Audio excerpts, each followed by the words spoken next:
આપણા જીવનમાં કરકસરનું મહત્ત્વ હોવું જ જોઈએ. આપણને કરકસર કરતાં આવડવું જોઈએ. જો આપણે થોડો ઘણો બચાવ કરીશું તો આપણા પછીની જે પેઢી છે એને જરૂરથી કામ આવશે. પર્યાવરણનો બચાવ કરીએ, વૃક્ષોનું વાવેતર કરીએ, સાથે સાથે વીજળી તથા પાણીનો જરૂર પડતો ઉપયોગ કરીએ. આપણે ઉપયોગ તો કરીએ છીએ પણ સાથે એને વેડફી નાખીએ છીએ. આ ન થાય તો આપણા પછીની પેઢી ખૂબ સારી રીતે જીવન જીવી શકે.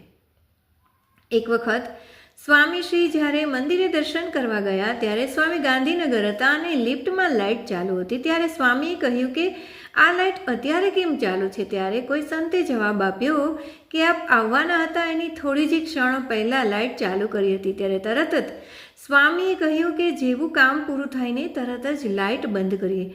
જો સ્વામીશ્રી આ વસ્તુ કરી શકતા હોય તો આપણે કેમ નહીં?